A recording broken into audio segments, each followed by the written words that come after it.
What up, world? I'm Big Wood from Chaotic Customs MC. You've tuned into Chicago Black Motorcycle Set. Sit back, relax, and enjoy this latest video.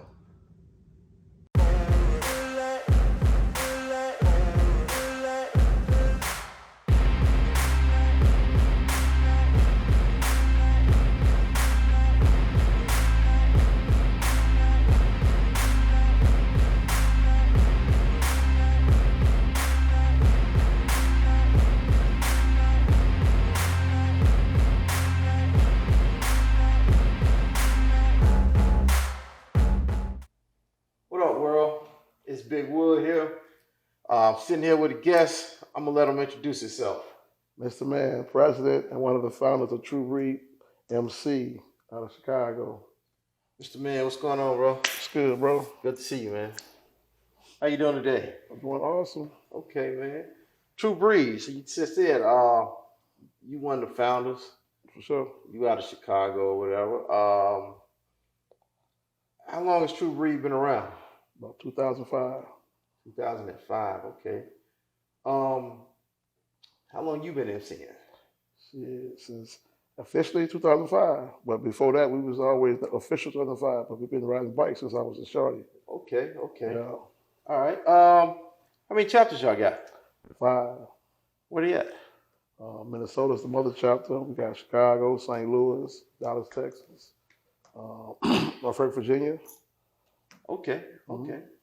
So, like you said, you're the founder.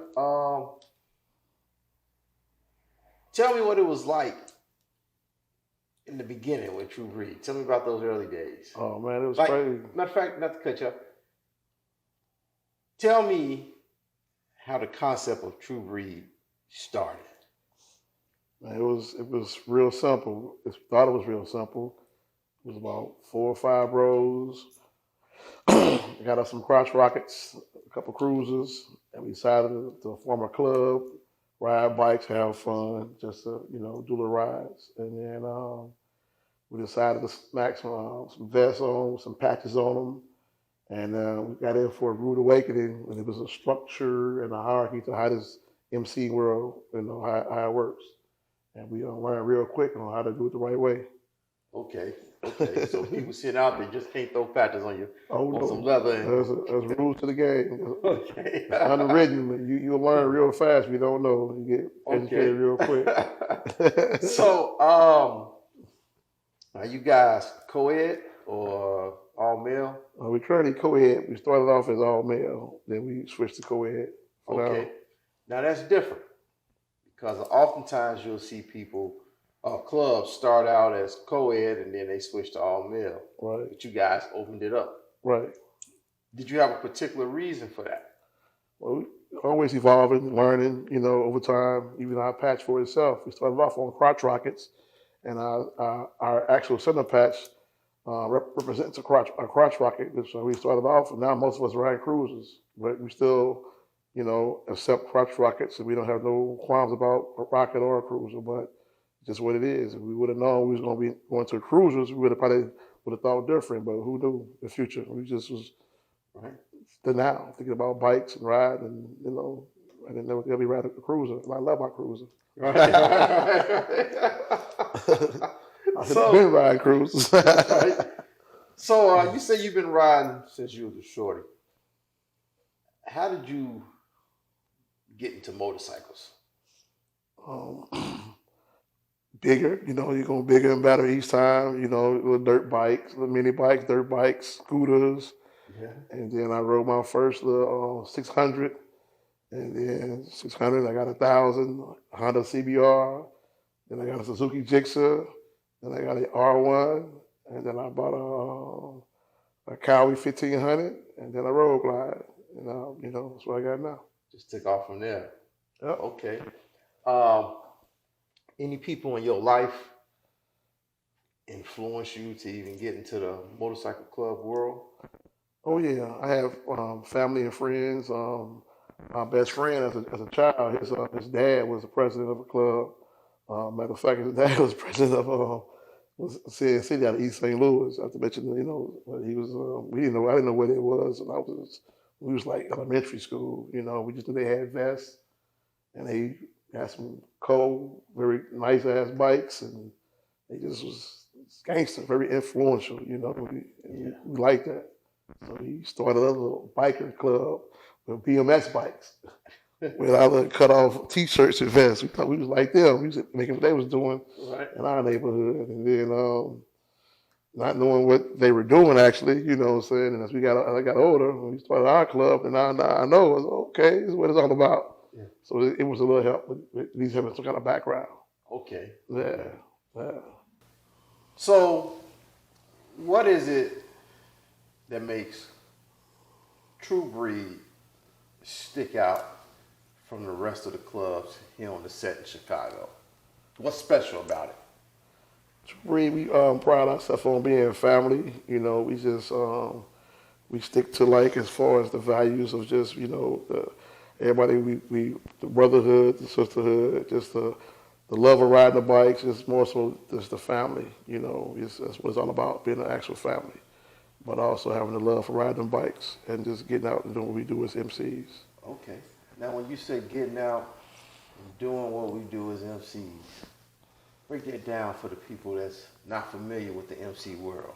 Taking rides on your bike together as a group, or just doing your bro, or a few of your bros, and you go ride from either state to state or from here to there, and you plan a ride and you just go have fun and you just create that experience, on the road. Okay.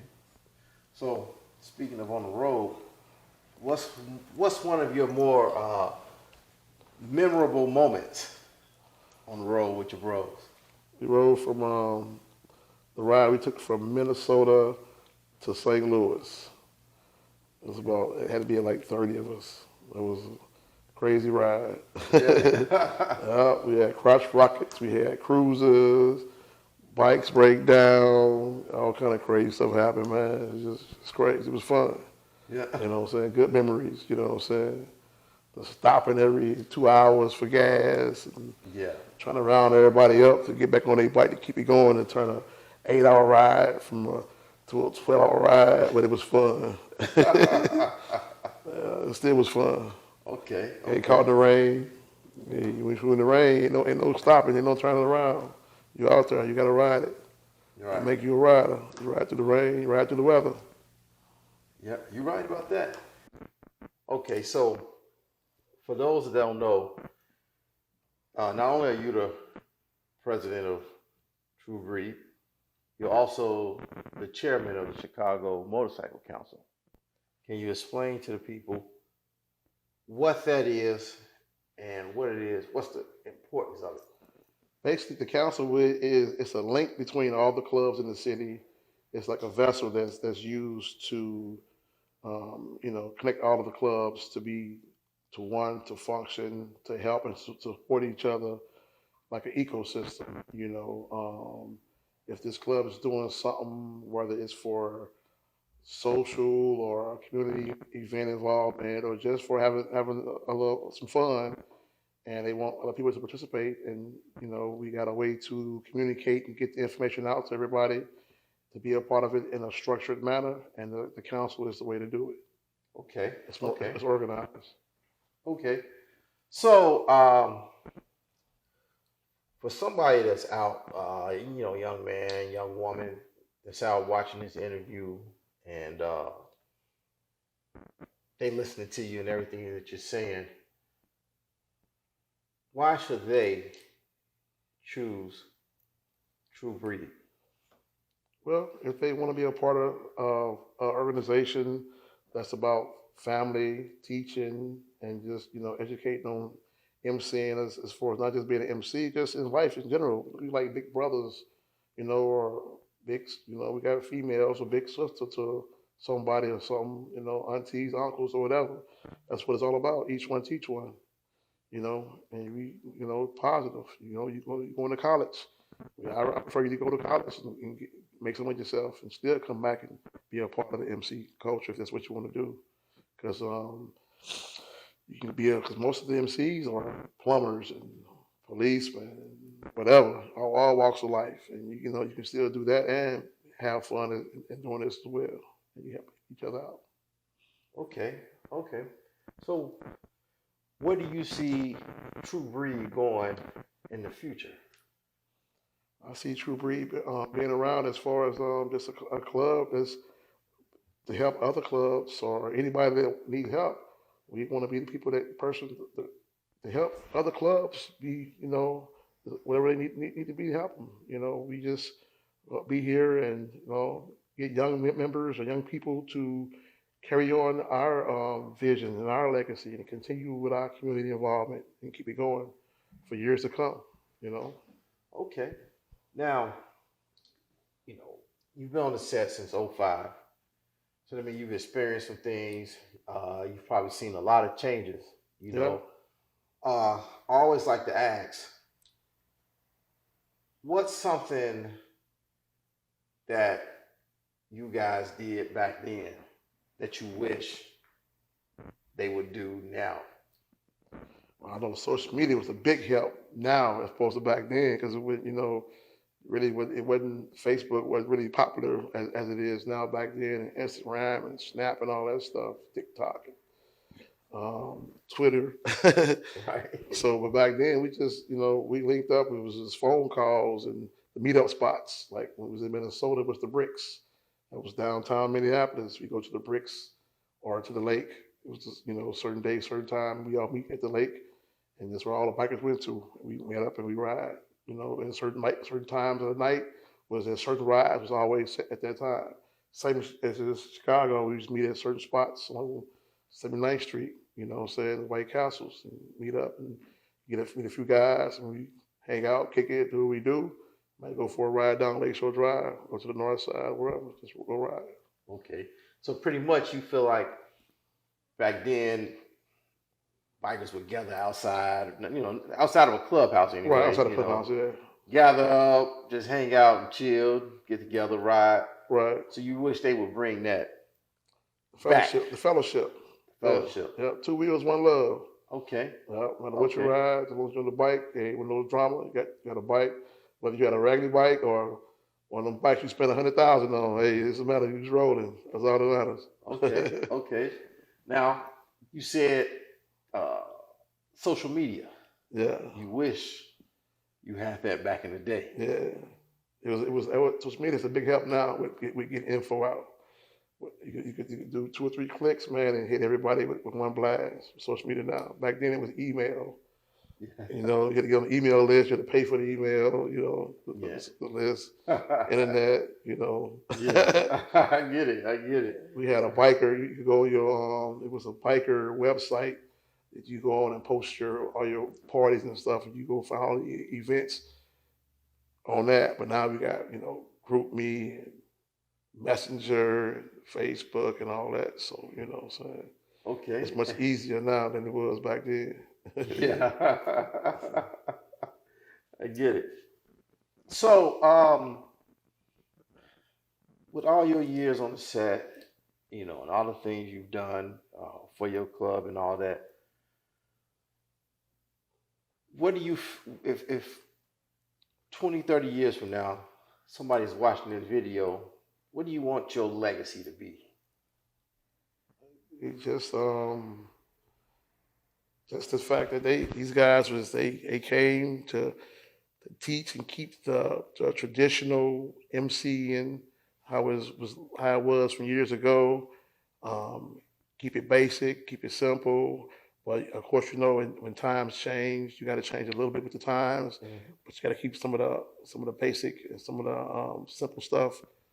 Otherwise, it gets watered down if you don't keep some of the basics. But you got to change some things. Got to change. Otherwise, you fall, you get lost in time, and you will fade away. Okay. That's with anything. Now, having been out on the set, as frequently as I go out, I always see you out. I see you out at different clubhouses and stuff, showing support. So clearly, you know what it means to go out and show support to clubs. But I need for you to break it down to the people. what does it mean to show support, and what's the importance of it in the MC world?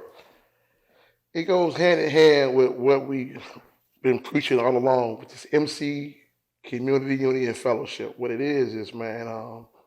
When I started with the CMC, you got a ground pound within the city. So every night is a set night, bike night, how you want to call it, and we got to prove ourselves. And so by proving yourselves, you go out and you go patronize or you go hang out and get to know other clubs and the members and get to know each one of them by hanging out. So we was out 7 days a week. I was out 7 days a week. And by doing that, I liked it. And so I continue to do it. And we attained our status by doing that. And so I never stopped. And so I teach my club, same deal, that's what we do. But it ain't everybody to do it. But you should want to do it, because not be told to do it or be made to do it. You gotta want to do it, and if you do it, you earn your respect on the set. You earn just people they see you doing this, and you just earn it. If somebody don't give it, or you just be told to do something, you get it by doing it, and you don't do it to earn it. You just do it because you earn it, because you've been doing it, because it's in your heart to do it. And that's what you do. It's just you. It's in you, and you teach it or you show it, and then it blossoms if it's in you. That's all. That's what I see it.